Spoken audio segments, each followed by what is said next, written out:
السلام علیکم ورحمۃ اللہ وبرکاتہ۔ آفاق کے ہر گوشے میں قرآن قال اللہ تعالی وتبارک فی القرآن المجید والفرقان الحمید۔ بسم اللہ الرحمن الرحیم۔ الحمد للہ رب العالمین الرحمن الرحیم مالک یوم الدین، ایاک نعبد و ایاک نستعین، اہدنا الصراط المستقیم، صراط الذین انعمت علیہم غیر المغضوب علیہم ولا الضالین آمین۔ صدق اللہ مولانا العظیم وصدق رسولہ النبی الکریم الرؤوف الرحیم۔ اللہم نور قلوبنا بالقرآن وزین اخلاقنا بالقرآن وادخلنا الجنة بالقرآن ونجنا من النار بالقرآن۔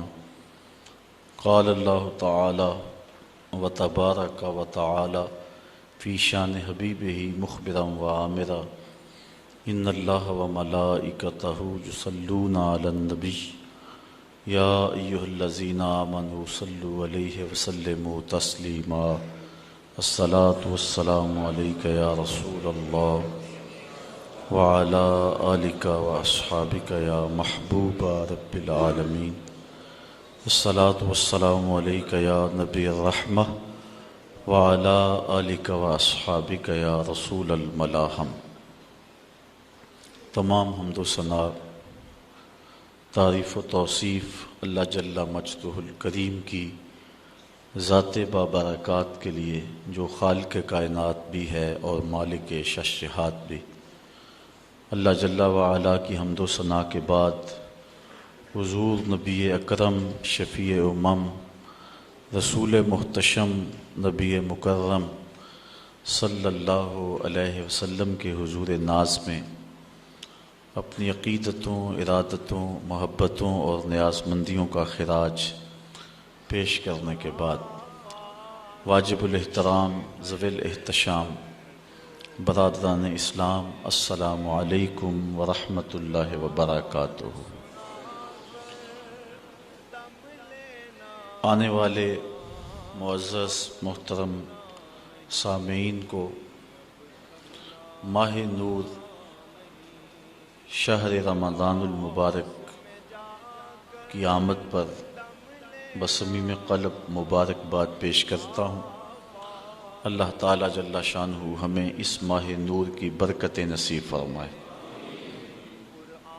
زندگی میں ایک بار موقع مالک نے پھر نصیب کیا کہ اس شہر نور کی ماہ مقدس کی بہاریں نصیب ہوئیں۔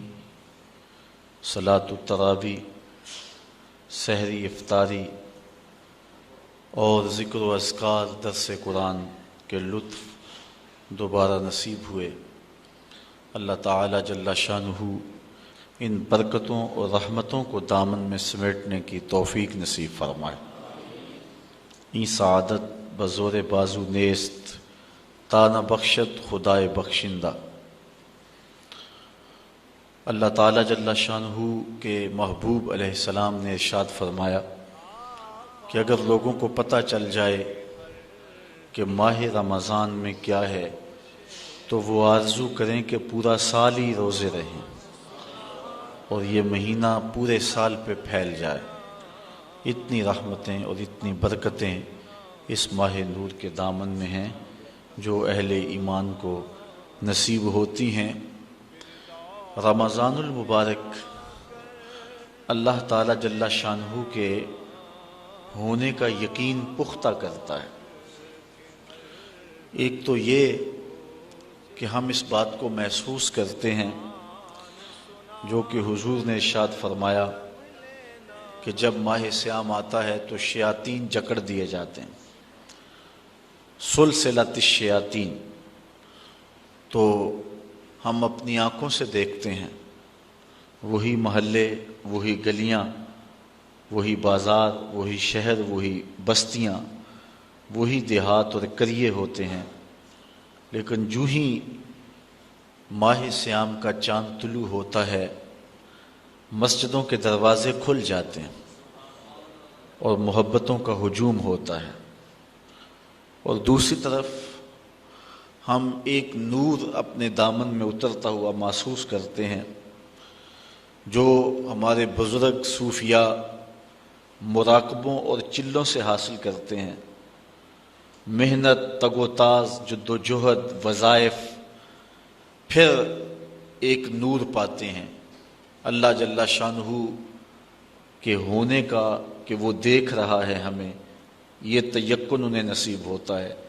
لیکن ماہ صیام میں یہ نور بارش کی طرح برستا ہے، ایک گناہ گار سے گناہ گار شخص بھی اس چیز کو محسوس کرتا ہے۔ آپ نے کبھی دیکھا ہو کہ دوپہر کے وقت سخت گرمی ہے، زبان کانٹا بنی ہے، حلق خشک ہے، ٹھنڈا پانی دستیاب ہے، دروازہ بند ہے، کوئی دیکھنے والا بھی نہیں، اس کے باوجود بھی بندہ پانی کا ایک گھونٹ حلق سے نیچے نہیں اتارتا کہ میرا اللہ مجھے دیکھ رہا۔ یہ نور خاص طور پہ ہمیں اس مہینے میں نصیب ہوتا ہے، بلکہ جب صبح سحری کا منظر ہوتا ہے تو چھوٹے چھوٹے بچے بھی جاگ پڑتے ہیں اور وہ بھی ضد کرتے ہیں کہ ہم نے بھی روزہ رکھنا ہے، تو مائیں ان سے مجبور ہو کے انہیں بھی کھانا دیتی ہیں۔ جب دھوپ چمکنے لگتی ہے اور بچوں کے چہروں پر کمزوری کے آثار ظاہر ہوتے ہیں تو مائیں کہتی ہیں کہ بیٹے تم روزہ کھول لو، تمہارے 2 روزے ہو جائیں گے۔ ہمارے دیہاتوں میں کہتے ہیں چڑی روزہ ہو جائے گا، لیکن میں نے دیکھا ہے کہ چھوٹے بچے بھی خلوت میں بھی پانی نہیں پیتے۔ وہ نور جو مراقبہ اور چلوں سے نصیب ہوتا ہے وہ 7 سال کے بچے کے سینے میں بھی ڈھیل دیا جاتا ہے۔ یہ اس ماہ نور کا فیضان ہے جو ہم اپنی آنکھوں کے سامنے برستا ہوا دیکھتے ہیں۔ میں سمجھتا ہوں کہ اس شخص سے بڑا بد نصیب زمانے میں کوئی نہیں جو اس مہینے میں بھی محروم رہ جاتا ہے، مسجد کا رخ نہیں کرتا، اسے صلاۃ التراویح نصیب نہیں ہوتی، نیکی کی محفلیں اور اچھائی کا ماحول اس کا مقدر نہیں ہوتا۔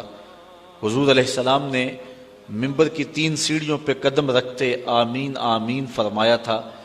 بعد میں صحابہ کے پوچھنے پر ارشاد فرمایا کہ میرے پاس جبریل امین آئے تو انہوں نے کہا اس شخص کی ناک خاک آلود ہو جو والدین کو بڑھاپے میں پائے اور خدمت کر کے جنتی نہ ہو، تو میں نے آمین کہا۔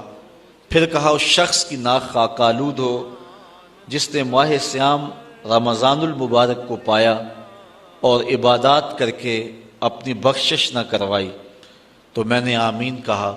تو جبریل امین نے پھر جب میں نے 3ری سیڑھی پہ قدم رکھا تو کہا اس شخص کی ناک خاک آلود ہو جس کے سامنے آپ کا ذکر کیا جائے وہ آپ پہ درود نہ پڑے، تو میں نے آمین کہا۔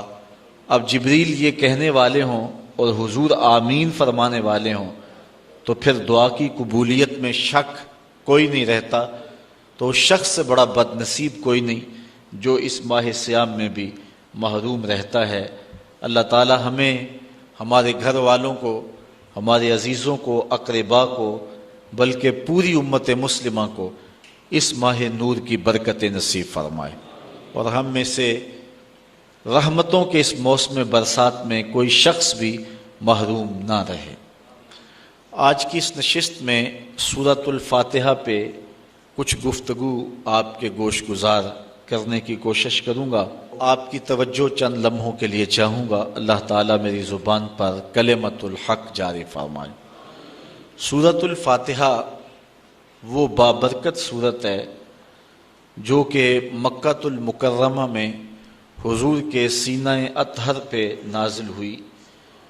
7 آیات پر مشتمل یہ سورت اپنے دامن میں بہت سا نور رکھتی ہے، بلکہ قرآن مجید کی یہ واحد سورت ہے جو 1 بار نہیں 2 بار نازل ہوئی ہے، اس لیے اس کو 7 مثانی بھی کہتے ہیں کہ 7 آیتیں جو 2 بار نازل ہوئیں۔ حضرت ابو سعید بن معلہ رضی اللہ تعالی عنہ جلیل القدر صحابی ہیں، نماز پڑھ رہے تھے تو حضور نے انہیں آواز دی چونکہ وہ نماز میں مشغول تھے تو تھوڑی دیر کے بعد پہنچے۔ حضرت امام بخاری نے اپنی سند کے ساتھ اس روایت کو لکھا ہے۔ تھوڑی دیر کے بعد پہنچے تو آقا کریم نے فرمایا کہ میں نے تمہیں آواز دی اور تم نے آتے ہوئے دیر کیوں لگا دی؟ تو حضرت ابو سعید بن معلا عرض کرنے لگے، حضور میں نماز پڑھ رہا تھا۔ تو آقا کریم علیہ السلام نے ارشاد فرمایا کہ تو نے اللہ کا کلام نہیں سنا؟ یا ایھا الذین آمنوا استجیبوا للہ وللرسول اذا دعاکم، اے ایمان والو جب تمہیں اللہ اور اس کا رسول پکارے تو ان کی پکار پہ لبیک کہا کرو۔ یہ سورہ انفال کی آیت نمبر 24 ہے، اور حکم ہے اہل ایمان کو کہ جب حضور آواز دیں تو تم نماز بھی پڑھ رہے ہو، نماز چھوڑ کے نبی کی پکار پہ لبیک کہتے ہوئے حاضر ہو جایا کرو۔ اور پھر صحابہ اس واقعہ کے بعد حاضر ہوتے تھے اور آقا کریم جو کام کہتے وہ کام کرتے، اور واپس آتے تو جہاں سے نماز چھوڑی ہوتی وہیں سے نماز شروع کرتے۔ اوروں سے مخاطبہ کریں تو نماز ٹوٹ جاتی ہے، لیکن حضور علیہ السلام سے نہ کلام کرنے سے نماز ٹوٹتی ہے، نہ حضور کی خدمت میں حاضری سے نماز ٹوٹتی ہے۔ آقا کریم علیہ السلام کی خدمت میں نماز کے اندر ہی تو کہا جاتا ہے السلام علیکہ ایھا النبی۔ تو حضرت نبی رحمت صلی اللہ علیہ وآلہ وسلم نے فرمایا، اے ابو سعید بن معلا، میں تمہیں مسجد کے نکلنے سے قبل ایک ایسی صورت بتاؤں گا جو 2 مرتبہ نازل ہوئی ہے اور جو 7 مثانی ہے۔ تو حضرت سعید بن معلا کہتے ہیں کہ حضور نے میرا ہاتھ پکڑ لیا۔ جب ہم مسجد سے باہر نکلنے لگے تو میں نے حضور سے عرض کی، حضور آپ نے وعدہ کیا تھا کہ میں مسجد سے باہر نکلنے سے قبل آپ کو وہ صورت بتاؤں گا جس سے افضل صورت قرآن کے دامن میں کوئی اور نہیں ہے۔ تو حضور علیہ الصلوۃ والسلام نے ارشاد فرمایا، الحمدللہ رب العالمین۔ یہ صورت 7 مثانی ہے، اور اس صورت سے افضل قرآن مجید کے اندر کوئی صورت نہیں ہے۔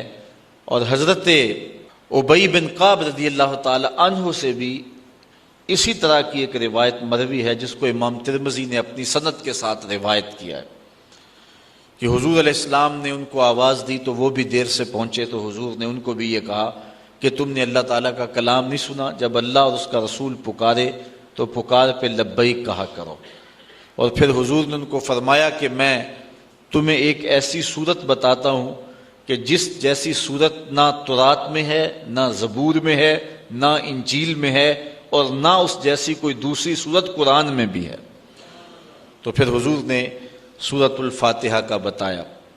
یہ وہ صورت ہے جو ہر روز ہر نمازی ہر نماز کی ہر رکعت میں وکالتاً یا اصالتاً تلاوت کرتا ہے۔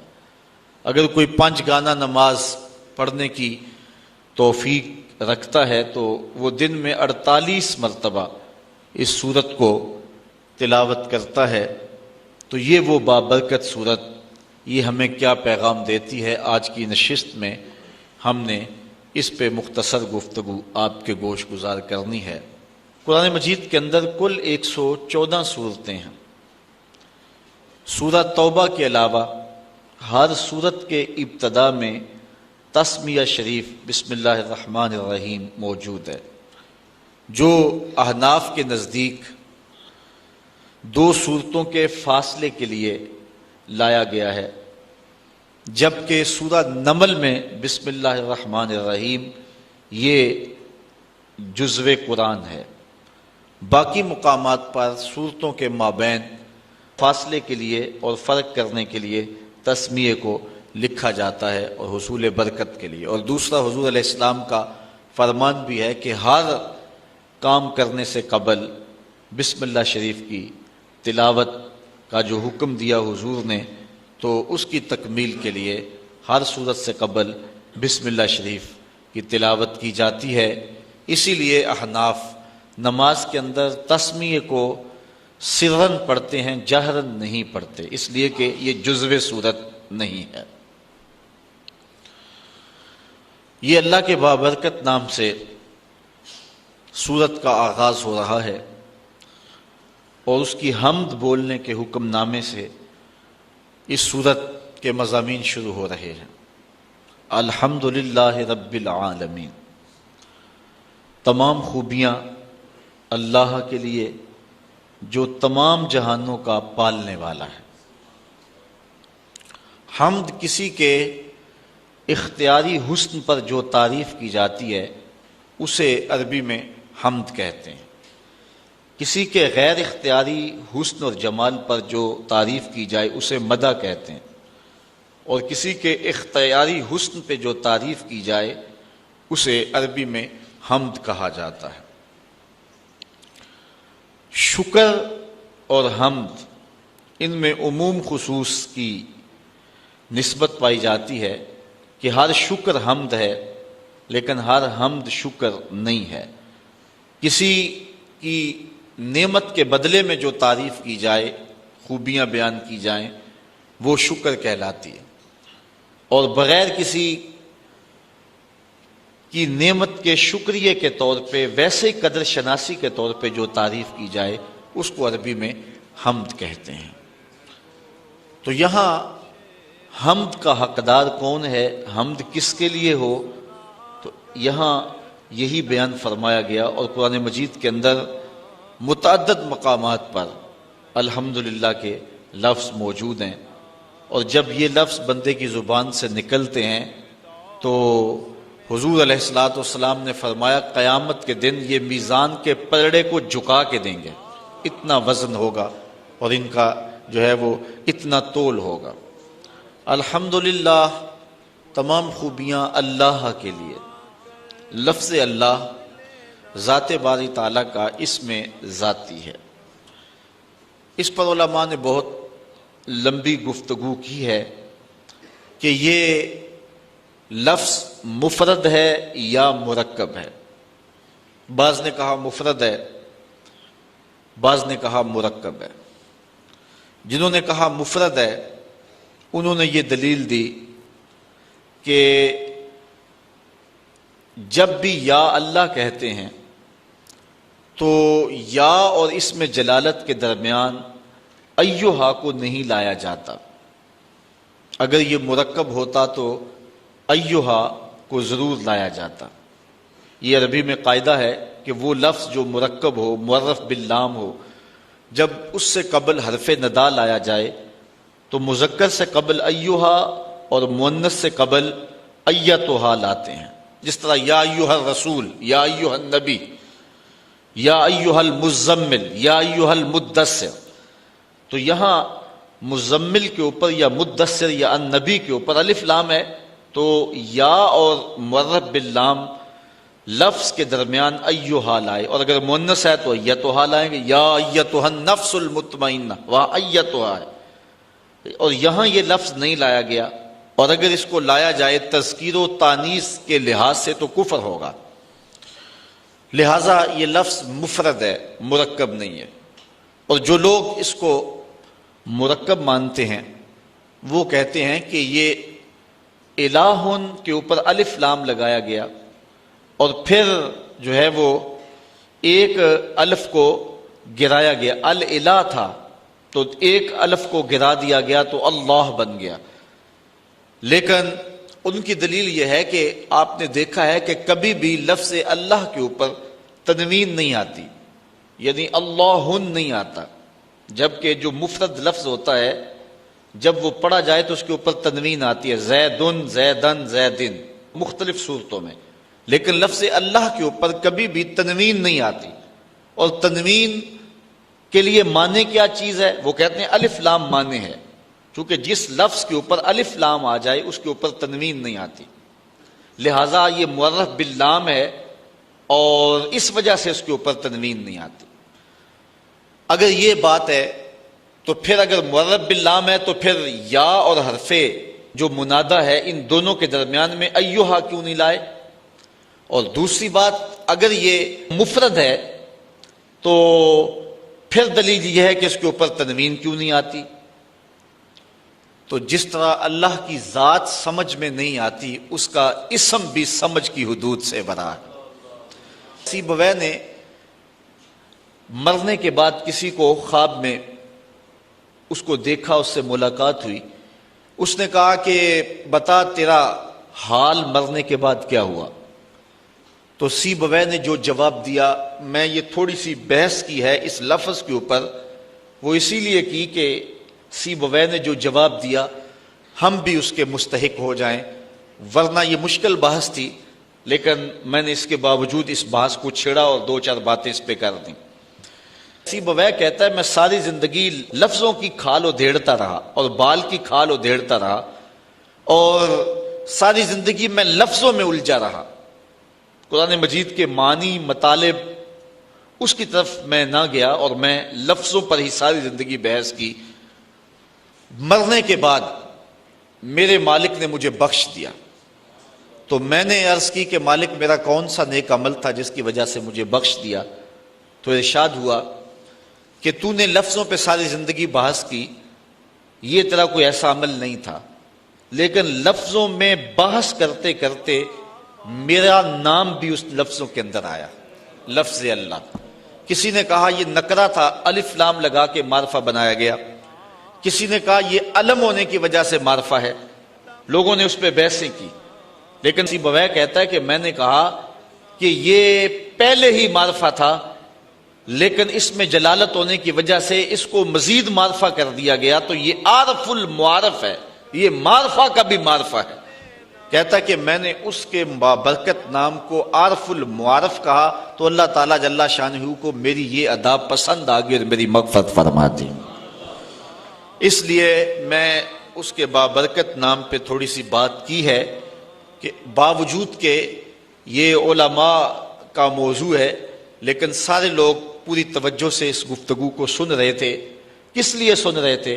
کہ ہمارے رب کے نام پر بحث ہو رہی ہے، تو اللہ کی رحمتوں سے یہ بعید نہیں ہے کہ اللہ اس کے صدقے سے ہماری بھی مغفرت فرما دے کہ یہ اجمی لوگ ہیں لیکن میرے نام پر بحث کو غور سے سن رہے تھے، تو اللہ تعالیٰ جل شانہ اس کے صدقے ہم سب کی مغفرت فرمائے۔ تو کہا تمام خوبیاں اللہ کے لیے۔ اب یہاں الحمد کے اوپر جو الف لام ہے، یہ بھی علماء نے کہا جنس کے لیے، یا الف لام جنس کا ہے یا استغراق کا ہے۔ ان دونوں صورتوں میں معنی یہ بنتا ہے کہ ہر خوبی اللہ کے لیے، یا ہر چیز جس کو خوبی کہا جا سکتا ہے وہ اللہ کے لیے، یعنی ہر کمال، ہر تعریف، ہر وصف، ہر خوبی، اس کے جتنے بھی افراد ہیں، یعنی خوبی کی جتنی بھی صورتیں اور قسمیں ہیں، وہ سب اللہ کے لیے۔ اور دوسرا معنی یہ ہے کہ جسے خوبی کہتے ہیں، نفس خوبی، جنس خوبی، جنس کمال، جنس تعریف، وہ سب کے سب اللہ کے لیے، جس کی شان یہ ہے رب العالمین، جو تمام جہانوں کا پالنے والا ہے۔ کسی چیز کو اس کی استعداد ذاتیہ کے مطابق درجہ بدرجہ مرتبہ کمال تک پہنچانا ربوبیت کہلاتا ہے، یعنی جو اس کی فطری لیاقت اور استعداد ہے، جو اس کی طبع میں رکھی گئی ہے۔ کبھی ایسا نہیں ہوا کہ آپ نے ایک مرغی کو بہت سارا دانہ ڈالا ہو اور وہ بڑھتے بڑھتے اونٹ جتنی ہو گئی ہو، اور کبھی ایسا نہیں ہوا کہ ایک اونٹ کو چارہ کم ملا ہو اور وہ کمزوری کی وجہ سے مرغی کی مقدار کو پہنچ گیا ہو، ایسے نہیں ہوتا۔ کبھی ایسے نہیں ہوا کہ آپ نے بہت زیادہ کھاد ڈالی اور ایک چھوٹا سا پودا گلاب کا وہ برگد کا درخت بن گیا ہو اور اتنا بڑا ہو گیا ہو، اور کبھی ایسا نہیں ہوا کہ ایک برگد کے پودے کو مناسب نمی اور نشو و نما اور اس کو پانی نصیب نہ ہوا ہو تو وہ بالکل چھوٹا رہ گیا ہو۔ جو جس کی استعداد ذاتیہ ہے اس کے مطابق ہی اس کی تربیت کی جاتی ہے۔ مرد کی تربیت مردانہ شان کے مطابق اور عورت کی تربیت اس کے مطابق، اس طرح جانور کی تربیت، درختوں کی تربیت، ہر شے کی جو استعداد ذاتیہ ہے اس کے مطابق تربیت کرنا، جو اس کی ضرورت ہے وہ اس کو بہم پہنچانا، اس کو ربوبیت کہتے ہیں۔ ایک بچہ پیدا ہوتا ہے، اس کا معدہ اتنا کمزور ہوتا ہے کہ وہ کوئی غذا برداشت نہیں کر سکتا، تو اللہ تعالیٰ جل شانہ نے اس کی اس عمر کے لیے ماں کی چھاتیوں کے اندر متوازن غذا دودھ کی صورت میں رکھی ہے۔ یہ اس کی ربوبیت کی شان ہے۔ اور آپ دیکھتے ہیں کہ بچہ ہر شے آ کے سیکھتا ہے۔ اس نے بولنا کیسے ہے، چلنا کیسے ہے، سمجھنا، یہ ساری چیزیں وہ دنیا پہ آ کے سیکھتا ہے، لیکن دودھ ماں کی چھاتی سے کشید کیسے کرنا ہے یہ بچہ سیکھ کر کے آتا ہے۔ یہ اللہ تعالیٰ جل شانہ اس کو جو ہے وہ پڑھا کر کے، اس کو سکھا کر کے بھیجتا ہے۔ قرآن مجید میں ایک مقام پہ فرمایا وَهَدَيْنَاهُ النَّجْدَيْنِ، ہم نے اس کو دونوں گھاٹیاں دکھا دی۔ اور اس سے مفسرین فرماتے ہیں ماں کی چھاتیاں مراد ہیں، کہ بچہ سیکھ کر کے آتا ہے۔ بطخ کے بچے کو تیرنا پہلے ہی آتا ہے، وہ دنیا پہ آ کر نہیں سیکھتا۔ اور مرغی کا بچہ جو ہے اس کے وظائف الگ ہیں، وہ پانی میں نہیں جا سکتا ہے، تو اس کو اس کے مطابق تربیت دی، اور بطخ کے بچے کے پاؤں اس طرح چوڑے رکھے جس سے وہ پانی کو پیچھے دھکیل سکے۔ یہ اس کی استعداد ذاتیہ کے مطابق اس کی تربیت کی۔ جس کو چارہ چاہیے اس کو چارہ بہم پہنچایا، جس کو کھانا چاہیے اس کو کھانا بہم پہنچایا، جس کو دودھ چاہیے اس کو دودھ بہم پہنچایا۔ ایک پرندہ ہے جسے ہنس کہتے ہیں، وہ سچے موتی کھاتا ہے۔ آپ اگر جائیں نا پنساری کی دکان پہ اور اس کو کہو کہ مجھے 2-4 تولے دے دے، تو ہو سکتا ہے سیالکوٹ سے ملے ہی نہ، گجرانوالا سے بھی نہ ملے۔ جو بالکل سچے جو ہے وہ موتی ہیں، وہ عدم دستیاب ہو، ملے ہی نہ آپ کو، اور اگر وہ ملے بھی تو ہزاروں روپے تولے کے حساب سے ملیں گے۔ لیکن ہنس نامی پرندہ روز پیٹ بھر کے کھاتا ہے، اور اللہ تعالیٰ اس کو روز مہیا فرماتا ہے۔ یہ اس کی شان ربوبیت ہے۔ یہ تو لوگ الجھ گئے ہیں، وہ توکل چھوڑ گئے ہوئے ہیں، وہ سمجھتے ہیں کہ شاید ہم اپنے رزق کو ہم نے خود اکٹھا کرنا ہے، اور بھول گئے ہوئے ہیں۔ یہ رب کی ذمہ داری ہے، یہ اس کی شان ربوبیت ہے، جس کو جو چاہیے اس کو وہ بہم پہنچاتا ہے۔ ہمیں صرف اتنی ڈیوٹی ہے کہ ہم اسباب کی تلاش کریں، اس کے بعد جو کچھ ہے اس کے کرم پہ چھوڑ دیں۔ لیکن جو اس نے لکھا ہے، اگر ہم فرض کرو اسباب بھی چھوڑ دیں، پھر بھی جو قسمت میں ہے وہ مل کے رہے گا۔ حضرت شیخ سعدی شیرازی نے یہاں بڑی خوبصورت بات کی۔ آپ فرماتے ہیں کہ ایک شخص جا رہا تھا جنگل میں، اس نے ایک لومڑی کو دیکھا کہ جس کے پاؤں بھی نہیں ہیں، ہاتھ بھی نہیں ہیں، تو اس نے کہا کہ اس کو رزق کیسے ملتا ہوگا۔ ساتھ ہی ایک درخت کے اوپر بیٹھ گیا، ایک شیر آیا، اس نے شکار کیا اور اس نے شکار کھایا اور پس خوردہ چھوڑ کے چلا گیا۔ یہ لومڑی رینگتی رینگتی پہنچی، اور پہنچ کر کے اس نے جو ہے وہ بچا کھچا کھایا اور اپنا پیٹ بھر لیا۔ یہ جا کے ایک غار میں بیٹھ گیا کہ جب لومڑی کو، جس کے ہاتھ بھی نہیں ہیں پاؤں بھی نہیں ہیں، اللہ تعالیٰ نے اس کے رزق کا وسیلہ بھی قائم کر دیا، تو جو میری قسمت کا لکھا ہے وہ بھی مجھے مل جائے گا، تو میں محنت کیوں کرتا پھرتا ہوں۔ تو وہ جا کے ایک غار میں بیٹھ گیا، ایک آدھا وقت تو فاقہ کاٹا۔ جب بھوک سے نڈال ہوا تو آواز آئی ہاتف سے، اے بندے میں تیرا بھی رب ہوں، لیکن لومڑی نہ بن، شیر بن، خود بھی کھا اور اوروں کو بھی کھلا۔ ہمیں حکم ہے کہ ہم اسباب پر نظر رکھیں، لیکن حقیقی نظر ہماری جو ہے وہ مسبب پر ہونی چاہیے۔ ہم ایسا نہ ہو کہ رزق کی تلاش میں رازق کو چھوڑ دیں اور ہم اس دنیا کو مقصود بنا لیں۔ اللہ تعالیٰ نے ان لوگوں کی مذمت کی ہے جن کا اوڑھنا بچھونا دنیا ہے۔ ارشاد فرمایا کہ جو ہے وہ لوگ الذی جمع مالا وعددہ یحسب ان مالہ اخلدہ کلا لینبذن فی الحطمہ وما ادراک ما الحطمہ نار اللہ الموقدۃ التی تطلع علی الافئدہ۔ وہ جو مال جمع کرتا رہتا اور گنتا رہتا ہے اور پھر یہ خیال کرتا ہے کہ میرا مال مجھ کو لافانی کر دے گا، اللہ تعالیٰ فرماتا ہے ہم اس کو پکڑ کے بڑی آگ میں ڈالیں گے۔ اور وہ بڑی آگ کیسی ہے؟ اللہ فرماتا ہے کہ وہ میری جلائی ہوئی آگ ہے، اور وہ ایسی سخت آگ ہے کہ جو دل بھی کھا جائے گی، کلیجے بھی چاٹ جائے گی۔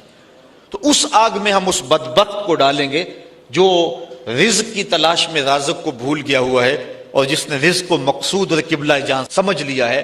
اور آج ہماری پریشانیاں، ہمارے دکھ اور اذیتیں یہ ہے کہ ہم بھول گئے ہیں، ہمارا توکل کمزور ہو گیا ہے۔ اگر اللہ پہ توکل پختہ ہو تو کوئی مسئلہ نہیں، وہ رب العالمین ہے، تمام مخلوقات کا رب ہے۔ یہاں رب کا لفظ جو ہے وہ واحد ہے، عالمین جمع ہے۔ عالم کہتے ہیں ما سوی اللہ، اللہ کے علاوہ جو کچھ ہے وہ عالم ہے، اور ایک عالم کا رب نہیں ہے، تمام عالمین کا رب ہے۔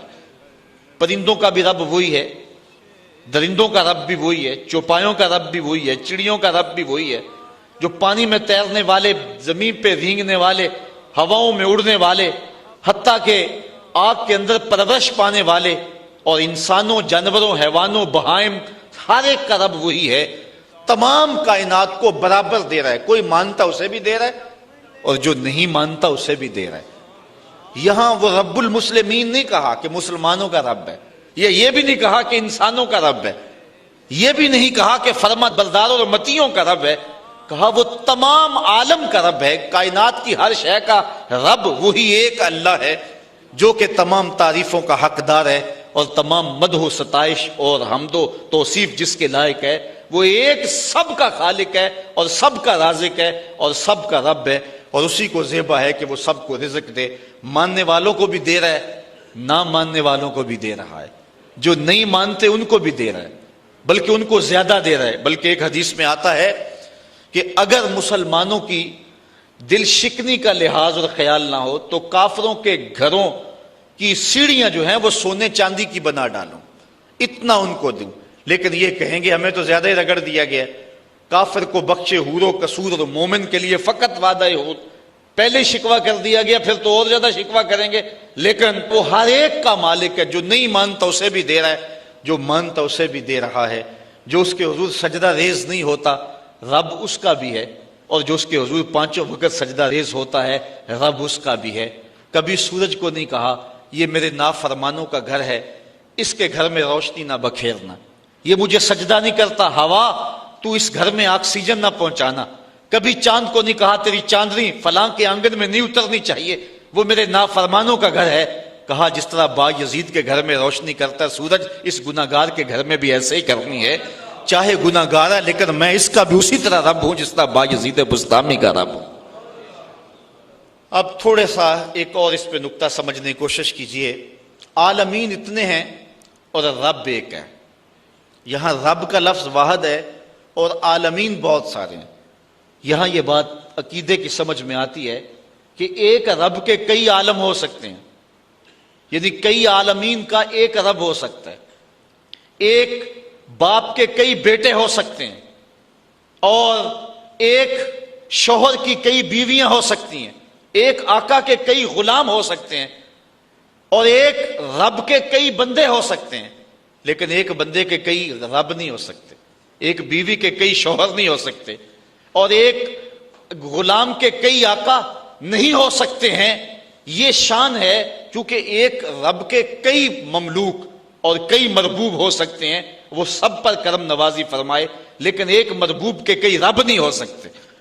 اور دوسری بات یہاں سمجھنے میں یہ آتی ہے کہ وہ ایک رب ہو کے سب کو برابر دے رہا ہے اور سب پہ کرم فرما رہا ہے اور سب کو نواز رہا ہے. اور ہر بندہ یہ سمجھتا ہے کہ جتنا فضل میرے پہ ہو رہا ہے شاید دنیا کے اوپر میں ہی اس کا بندہ ہوں. یعنی اتنا کرم، اتنا فضل ایک ایک بندے پہ. انسان ذرا غور کرے اس کے اندر کے سسٹم، اس کا نظام زندگی، اس کو دیے جانے والی عزتیں، اس کو شہرت، وقار، اس کو دولتیں، اس کی اولادیں، یہ کیا کیا ایک شخص کو دیا گیا ہے. اور ایک رب نے سب کو دیا ہے. اس کے کئی بندے ہیں لیکن اس کے باوجود کسی کو کمی نہیں چھوڑی. ہر ایک کو بہم آکسیجن پہنچ رہی ہے، ہر ایک کو ہوائیں پہنچ رہی ہیں، ہر ایک کو سورج کی کرنیں مل رہی ہیں، ہر ایک کو چاندنی میسر آ رہی ہے، رزق کے دروازے پہ خیرات بانٹ رہا ہے ہر ایک کو. اس کے کئی بندے ہیں لیکن اس نے کسی کے لیے کمی نہیں چھوڑی. اور بندے کا کوئی دوسرا رب نہیں تھا، لیکن بندے کا انداز یہ ہے جس طرح اس کے کئی رب ہوں اور وہ اس کے حضور سجدہ کرنے نہیں جاتا، اس کو فرصت نہیں ملتی. ایک رب کے کئی مملوک ہیں، ایک رب کے کئی مربوب ہیں، لیکن اس نے کسر نہیں چھوڑی. اور ایک بندے کے کئی رب نہیں ہیں لیکن اس کا جو انداز ہے وہ کتنا بیگانگی والا ہے. تو کہا الحمدللہ رب العالمین. بات آگے بڑھائیے. الرحمن الرحیم، وہ تمام جہانوں کو جو خیرات دے رہا ہے، تمام جہانوں کی جھولیاں بھر رہا ہے. وہ کیوں بھر رہا ہے؟ مجبور نہیں ہے، کسی احسان کے بدلے میں نہیں دے رہا، مستقبل میں بندوں کی ضرورت نہیں ہے. تو پھر اتنے بندوں کو، اتنی مخلوقات کو جس میں جن بھی ہیں، جس میں حشرات الارض بھی ہیں، چوپائے بھی ہیں، اتنا کیوں نواز رہا ہے؟ اتنا نواز رہا ہے، کیوں نواز رہا ہے؟ کوئی غرض ہے نہیں، کوئی مقصد ہے نہیں. الرحمن الرحیم، محض اپنی رحمت سے کرم فرما رہا ہے.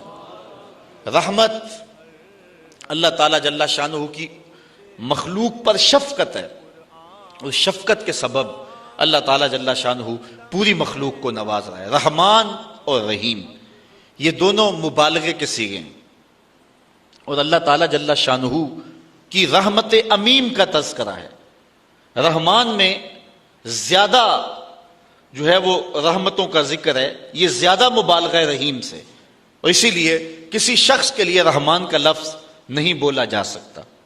عبد الرحیم کو اگر رحیم کہہ لیں تو گزارا ہوگا، لیکن عبد الرحمان کو رحمان نہیں کہہ سکتے، کیونکہ رحمان اس کی ایسی صفت ہے کہ جو اس کے علاوہ کسی اور میں نہیں پائی جا سکتی۔ رحیم کا لفظ اس نے اپنے نبی علیہ السلام کے لیے بھی بولا ہے، بالمومنین رؤوف الرحیم، لیکن رحمان کا لفظ اللہ تعالیٰ کے علاوہ کسی اور کے لیے مستعمل نہیں ہوگا۔ یہ اس کی ایسی صفات پر مشتمل ہے کہ جو اسی کا خاصہ ہیں، اور اس کے علاوہ کسی بندے کے اندر، کسی اور مخلوق کے اندر اور کسی اور ذات کے اندر جو ہیں وہ ممکن نہیں ہے۔ اب اللہ تعالیٰ جل شانہ کی رحمتوں کا ذکر کیا گیا، لیکن رحمتوں کا ذکر کرنے کے متصل بعد اس نے اپنی مملکت اور حکومت کا ذکر بھی کیا۔ مالک یوم الدین، وہ رب جو رحمان بھی ہے، وہ رب جو رحیم بھی ہے۔ بندہ کہیں رحمتوں سے دھوکے میں نہ آ جائے اور بدعملی کا شکار نہ ہو جائے۔ جو رب رحمان بھی ہے، جو رب رحیم بھی ہے، اس کی یہ شان بھی ہے کہ جزا کے دن کا مالک بھی وہی رب ہے۔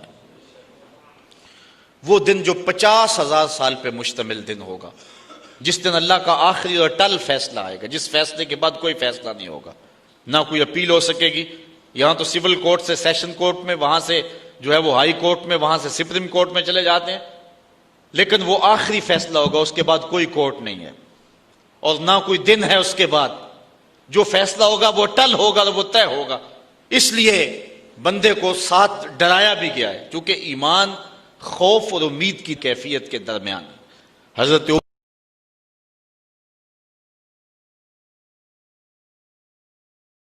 شخص جہنم میں جائے گا تو میں ڈرتا ہوں کہیں وہ ایک میں نہ ہو جاؤں، اور اگر مجھے پتا چلے کہ سارے لوگ جہنم میں جائیں گے، ایک شخص جنت میں جائے گا، تو میں اللہ کی رحمت سے امید رکھتا ہوں ہو سکتا ہے وہ ایک میں ہی ہو جاؤں۔ یہ شاہ عبد الحق محدث دہلوی نے تمہید الایمان میں لکھا ہے، ایمان کی یہ کیفیت ہونی چاہیے، کرم دی آس ہے مینوں تے نالے ڈر بھی آندا ہے۔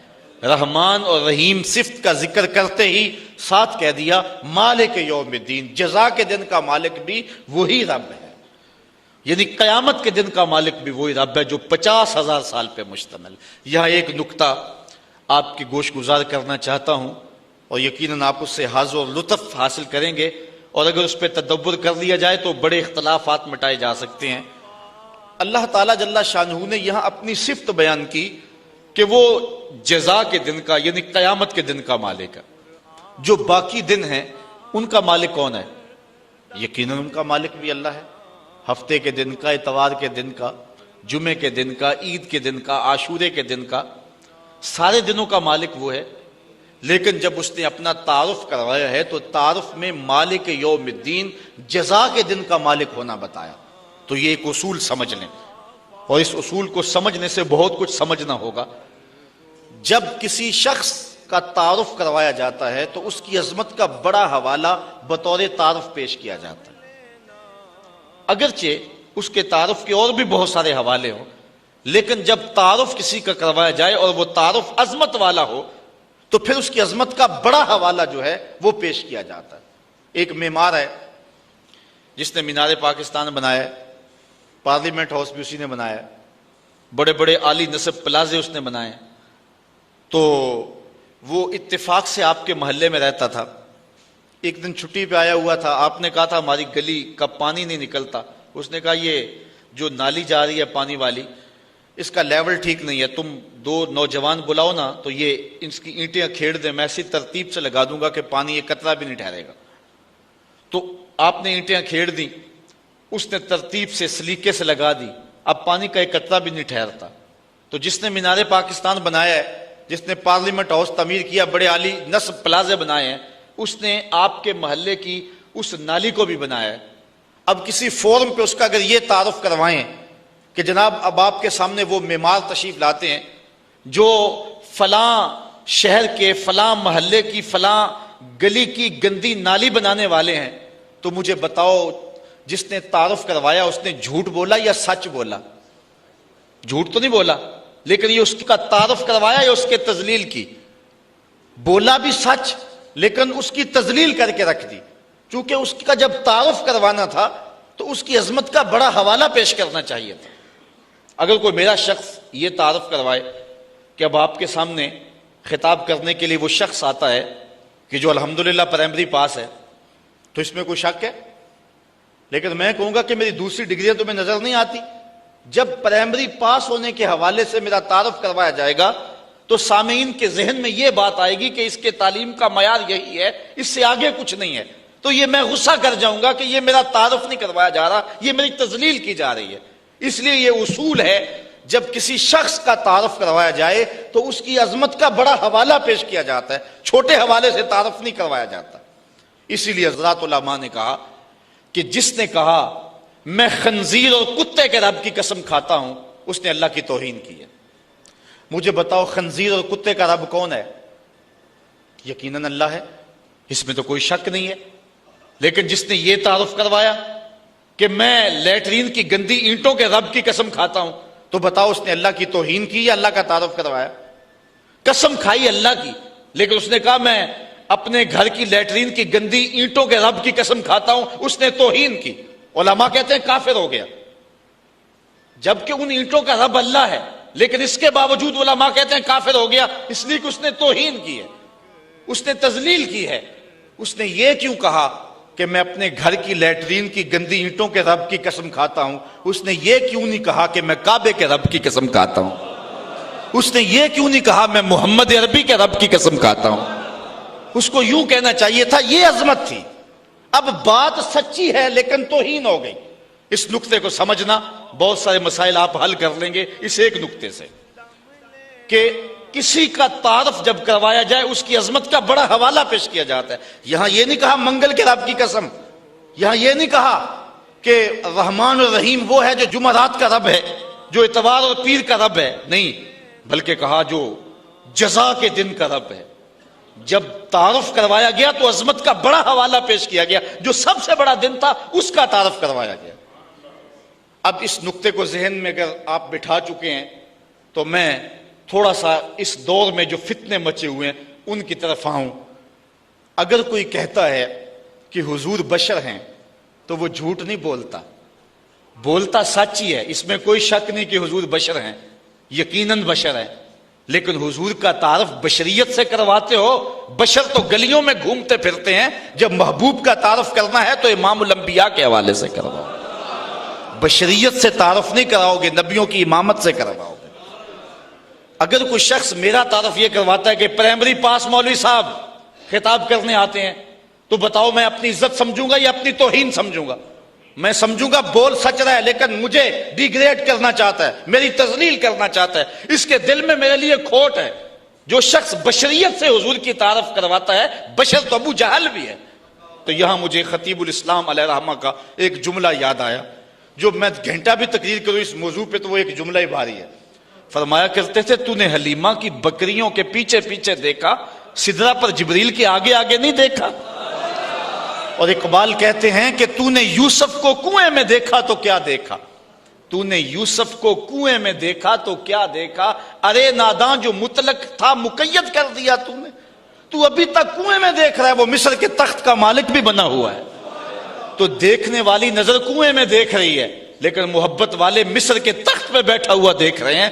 تو اپنا اپنا دیکھنے کا انداز ہے، اپنا اپنا سوچنے کا انداز ہے، اپنا اپنا دیکھنے کا انداز ہے۔ اس لیے جب کسی کا تعارف کروایا جائے اس کی عظمت کو بیان کرنے کے لیے تو کسی کی عظمت کا بڑا حوالہ پیش کیا جاتا ہے، چھوٹا حوالہ تعارف میں پیش نہیں کیا جاتا۔ اگر گندی نالی سے معمار کا تعارف کروائیں تو یہ بات سچ ہوگی لیکن تعارف نہیں ہوگا۔ اب بھلا اس سے کوئی گھر تعمیر کروائے گا جس کا تعارف آپ گندی نالی سے کر رہے ہیں؟ اگر کوئی معمار کا یہ یہاں کسی فورم پہ تعارف کروا رہا ہے، یہ جی ہماری گلی کی گندی نالی بنانے والا معمار ہے، اس سے کوئی پلازا بنوائے گا، اس سے کوئی مسجد تعمیر کروائے گا کہ اس سے ہم نے کیا کروانا ہے؟ لیکن اگر اس کا تعارف مینار پاکستان سے کروائیں گے تو اس کو کام ملے گا۔ تو تعارف جو ہے وہ عظمت کے حوالے سے کروائیں گے۔ اگر بشریت کے حوالے سے نبی کا تعارف کریں گے تو لوگوں نے نبی کی اطاعت کیوں کرنی ہے؟ آؤ نبی کا تعارف کروانا ہے تو امام الانبیاء کی حیثیت سے کرواؤ۔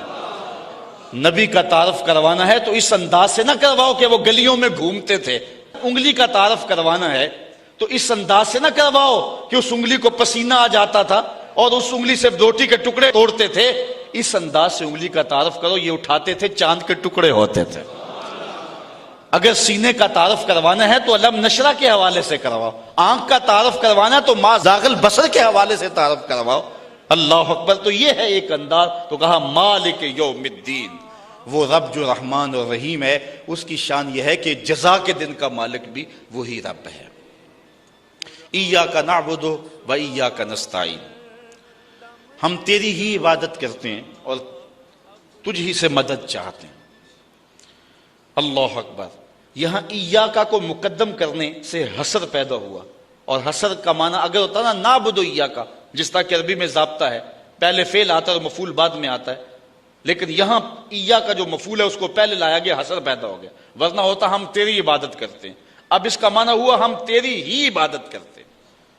دوسرا نقطہ علماء نے یہاں یہ بیان کیا ہے کہ عبادت اپنی کا ذکر بعد میں کیا، پہلے اس کا ذکر کیا. تیری ہی ہم عبادت کرتے ہیں. تو کہتے ہیں عبادت کا مزہ یہ ہے کہ جو عابد ہے وہ عبادت میں اپنے آپ کو بھی بھول جائے. تیرے ہندیاں سندیاں محبوبہ، میں کافر ہوں جے میں ہوں، وہ اپنے آپ کو بھی بھول جائے. یہ ہے مزہ اور یہ ہے لطف عبادت کا. وَإِيَّاكَ نَسْتَعِينُ، اور تجھ ہی سے ہم مدد مانگتے ہیں. استعانت بھی اللہ سے چاہتے ہیں اور عبادت بھی ہم اسی کے کرتے ہیں. اللہ کے علاوہ کسی کے لیے عبادت جائز نہیں ہے. حتیٰ کہ تہیت کا سجدہ پچھلی شریعتوں میں جائز تھا، ہمارے لیے وہ بھی جائز نہیں ہے. حضور علیہ السلام تشریف لائے. ایک صحابی نے عرض کی حضور میرا اونٹ دیوانہ ہو گیا، اور اونٹ جب پاگل ہو جائے تو بڑا نقصان کرتا ہے. حضور اس کے ساتھ چل پڑے. صحابہ کہتے ہیں ہم بھی ساتھ چل پڑے. حضور کو جب اونٹ نے دیکھا تو بھاگنے لگا حضور کی سمت. ہم ڈر گئے کوئی نقصان نہ پہنچا دے.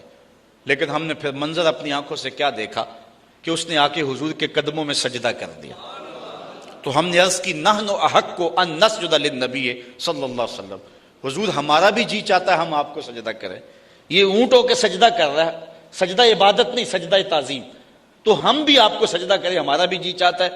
تو آقا کریم علیہ السلام نے ارشاد فرمایا میری شریعت میں اگر سجدہ جائز ہوتا تو میں بیوی کو حکم دیتا کہ وہ شوہر کو سجدہ کیا کرے، لیکن میری شریعت میں سجدہ جائز نہیں ہے.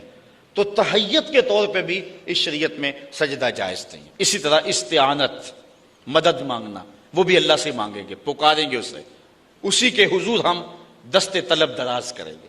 لیکن اگر انبیاء کو، اولیاء کو، بزرگوں کو بطور وسیلہ بنائیں اور اللہ سے مانگے تو اس میں بھی کوئی فرق نہیں، یہ بھی اللہ سے ہی مانگنا ہے. اور اس کی تعلیم حضور نے خود دی ہے. ابن ماجہ میں روایت ہے، ترمذی میں روایت ہے، اور اس کے علاوہ درجنوں کتب میں روایت. حضرت عثمان بن حنیف روایت کرتے ہیں آنکھوں سے نابینا تھا، اور عرض کی کہ حضور جو ہے وہ مجھے جو ہے وہ آنکھیں چاہیے. تو آقا کریم نے فرمایا اگر تو صبر کرے تو تیرے لیے بہتر ہے. اس نے کہا کہ نہیں میں صبر نہیں کر سکتا. ایک خاتون حضور کی خدمت میں آئی جس کو مرگی کے دورے پڑتے تھے. اس نے حضور سے کہا حضور میرے لیے دعا کریں، مجھے مرگی کے دورے پڑتے ہیں، میں بے ہوش ہو جاتی ہوں، عورت ذات ہوں، پردہ اور سطر بھی کھل جاتا، بال کھل جاتے ہیں، تو میرے لیے دعا کریں کہ مجھے مرگی کے دورے نہ پڑیں. تو حضور نے فرمایا اگر تو کہے تو دعا کر دیتا ہوں، اور اگر تو صبر کرے تو جنت کا وعدہ دیتا ہوں. اس نے کہا ٹھیک ہے مجھے جنت والا وعدہ قبول ہے، ٹھیک ہے مجھے جنت والا وعدہ قبول ہے، لیکن اتنی دعا کر دے جب میں گروں تو میرا سطر نہ کھلے. تو حضور نے یہ دعا کر دی. اور محدثین شارحین فرماتے ہیں جب وہ گرتی تھی سطر نہیں کھلتا تھا، اللہ نے ایک فرشتہ مقرر کیا تھا جو اس کے سطر کی حفاظت کرتا تھا. اس عورت کو حضور نے کہا کہ اگر تو کہے تو جنت، اور اگر تو کہے تو تیرے لیے دعا کر دیتا ہوں بیماری ختم. اس عورت نے جنت والا وعدہ قبول کر لیا. اس سے ابھی کو بھی حضور نے یہی کہا اگر تو صبر کرے جنت، نہیں تو ٹھیک ہے تجھے آنکھیں مل جاتی ہیں. اس نے کہا نہیں مجھے تو آنکھیں چاہیے. اس نے صبر کر لیا، اس نے نہ کیا، کیوں؟ وجہ کیا ہے؟ تو جو میری بات سمجھ میں آتی ہے وہ یہ اس نے صبر اس سے ابھی نے نہ کیا. اس نے کہا نہیں مجھے تو آنکھیں چاہیے. اس کا تو کام بنتا تھا، جنت مل گئی اور آنکھیں بھی تھی، حضور کو دیکھتی بھی تھی. اس بیچارے کی آنکھیں نہیں تھی. اس نے کہا مجھے آنکھیں چاہیے، میں نے تو آپ کو دیکھنا ہے. تو حضور نے فرمایا کہ وضو کر 2 نفل پڑھ. اس کے بعد حضور نے دعا تجویز کی، اور اس دعا کے لفظ ہیں اللہم انی اسألک بحق نبیک، اے اللہ میں تیری بارگاہ میں تیرے نبی کے وسیلے سے دعا مانگتا ہوں۔ یہ حضور نے اس کو دعا خود تعلیم دی، اور وہ جا کے حضور علیہ الصلوۃ والسلام کے بتائے ہوئے طریقے کے مطابق اس نے دعا مانگی۔ نوافل پڑھنے کے بعد صحابہ کہتے ہیں ہم موجود تھے، جب واپس پلٹا تو آنکھوں میں روشنی آ چکی تھی۔ تو اس لیے استعانت کے یہ خلاف نہیں ہے کہ کسی بزرگ، کسی اللہ والے، کسی نبی کا وسیلہ ڈال دیا جائے، بلکہ اگر حضور کا وسیلہ ڈالا جائے تو کرم اور دوبالا ہوتا ہے۔ حضرت آدم سے وہ دانا کھایا گیا تھا، پھر کتنا عرصہ روتے رہے، پھر ایک دن کہا، حضرت امام حاکم نے اپنی مستدرک میں بخاری اور مسلم کی شرط پہ یہ حدیث لکھی ہے، کہا کہ اے اللہ میں اس نبی محمد عربی کے صدقے تیری بارگاہ میں توبہ کرتا ہوں۔ اللہ تعالیٰ فرمایا آدم تیری توبہ قبول کر لی، پہلے بتا میرے محمد کو جانتا کیسے؟ تو حضرت آدم علیہ السلام نے عرض کی مالک جب تو نے مجھے پیدا کیا، میرے میں روح پھونکی، میری نظر اٹھی تو فراز عرش پہ پڑی، میں نے تیرے نام کے ساتھ اس کا نام لکھا ہوا دیکھا تھا، اس لیے میں نے اس کا وسیلہ ڈال لیا، کہا جا تیری خطا سے درگزر فرما لیا۔ اللہ اکبر۔ تو یہ ہے جو ہے وسیلے کا تصور، اور یہ استعانت کے خلاف نہیں، یہ اللہ سے استعانت کرنا ہے۔ ہاں اگر کوئی شخص کسی بزرگ کو، کسی ولی کو یا کسی نبی کو مستقل بالذات مانتا ہے اور وہ کہتا ہے کہ یہ میں اس سے ڈائریکٹ لوں اور یہ اللہ کا محتاج نہیں ہے، اللہ نہ بھی چاہے تو یہ دے سکتا ہے، تو وہ زندیق کافر دارہ اسلام سے خارج ہے، لیکن ایسا کوئی بھی نہیں کرتا۔ تو استعانت اس معنی کے اندر جو ہے وہ جائز ہے۔ تو ایاک نعبد و ایاک نستعین۔ اب بات ہے تھوڑی سی لمبی اور میں نے اس کو سمیٹنا بھی ہے۔ یہ جو سورۃ الفاتحہ ہے، پورا جو قرآن ہے اس کا نچوڑ سورہ فاتحہ ہے، اور یہ ایک دعا ہے۔ اور دعا مانگنے کا اسلوب کیا ہے، دعا مانگنے کا طریقہ کیا ہے، کسی سے مانگنے کا طریقہ کیا ہے؟ دو طریقے ہیں۔ ایک تو سادہ کسی سے جا کے ڈائریکٹ مانگنا شروع کر دو کہ مجھے یہ چاہیے، مجھے یہ چاہیے، ایک طریقہ یہ ہے۔ اور دوسرا طریقہ یہ ہے جو مہذب ترین طریقہ کہلاتا ہے، جو کسی کی سخاوت کو اپنی طرف مائل کرنے کا طریقہ ہے۔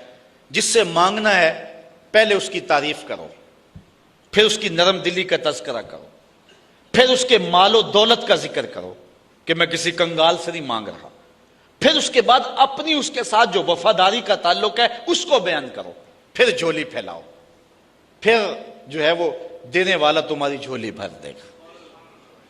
یعنی دو طریقے، ایک ڈائریکٹ آپ سے مانگتا ہے اور ایک جو ہے وہ پہلے تعریف کرتا ہے، دوسرا طریقہ۔ اب یہاں دوسرا طریقہ اپنایا گیا جو مہذب ترین طریقہ ہے، اس سے مانگنا چاہا بندے نے، مانگ آگے رہا ہے جا کے اہدنا الصراط المستقیم، لیکن پہلے کہا الحمدللہ رب العالمین، پہلے تعریف کی، پھر رحمتوں کا تذکرہ کیا، الرحمن الرحیم، جس سے مانگ رہا ہوں وہ رحیم بھی ہے اور رحمان بھی ہے۔ پھر کہا مالک یوم الدین، کسی کنگال سے نہیں مانگ رہا، اس کے خزانے اتنے ہیں، اس کی حکومت و سلطنت اتنی ہے کہ یہ دنیا تو یہ دنیا رہی، اس دنیا پہ بھی قبضہ اسی کا ہے۔ پھر اس کے بعد اپنی وفاداری بیان کی، ایاک نعبد و ایاک نستعین، ہم عبادت بھی تیری کرتے ہیں اور استعانت بھی تجھی سے طلب کرتے ہیں، مانگتے بھی تجھی سے۔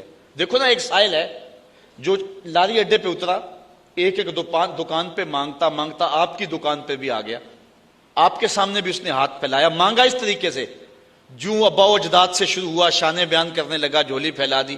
آپ اس کو جو ہے وہ 2 روپے 4 روپے 10 روپے دیں گے یا مٹھی آٹے کی ڈال دیں گے، آپ کو پتا ہے کہ آدھا شہر مانگ آیا ہے، آدھا جا کے اس نے آگے مانگنا ہے، تو اس کو اس حساب سے دیں گے کہ 10 روپے دے دیں گے۔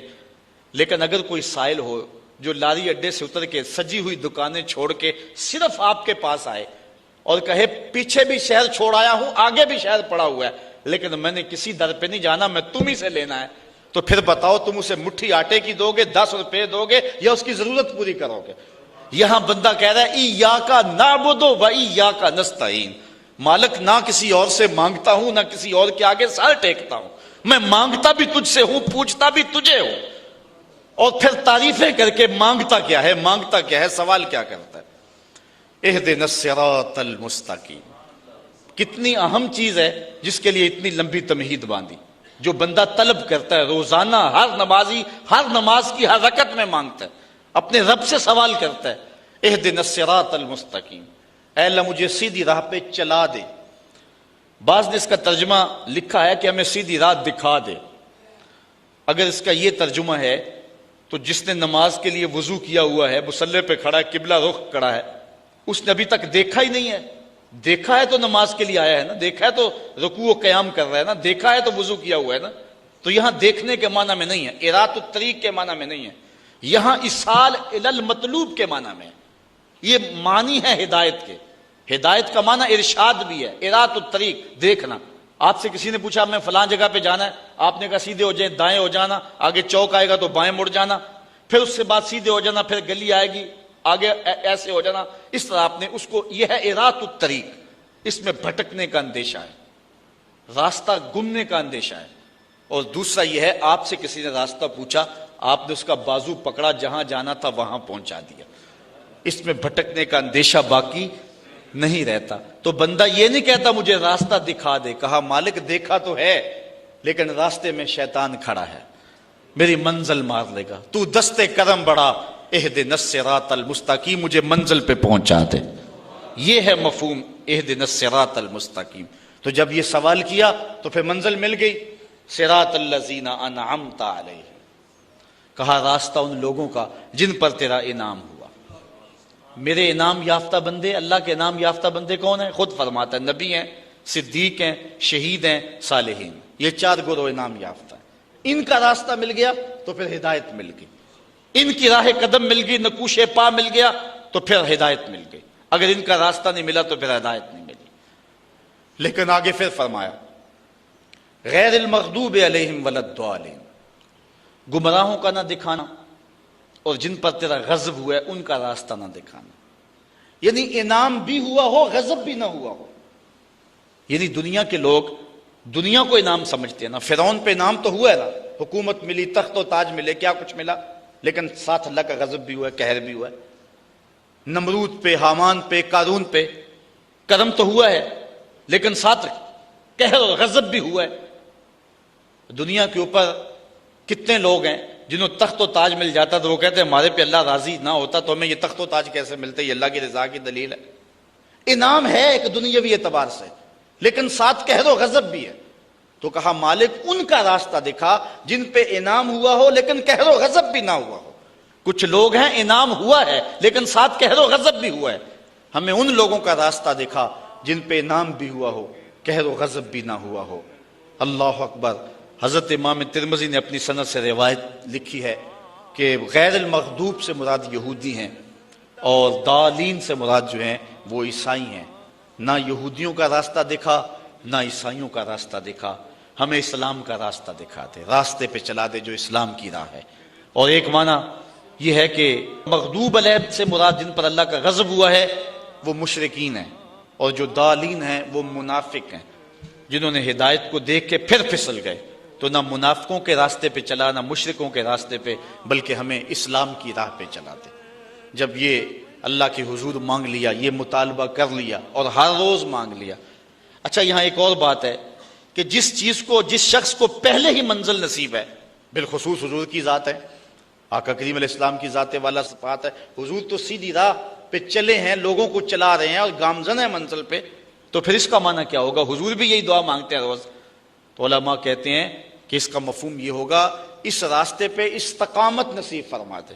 جو صالحین ہیں، جو نیک لوگ ہیں، وہ یہ مانگتے ہیں مالک تو نے سیدھا راہ دکھایا ہے، اس راہ پہ چلایا ہے، کرم نوازی کی ہے، منزل دکھائی ہے، منزل پہ پہنچایا ہے، لیکن ہمارا خاتمہ بس اسی راستے پہ ہو جائے، کہیں ایسا نہ ہو ہم بھٹک جائیں۔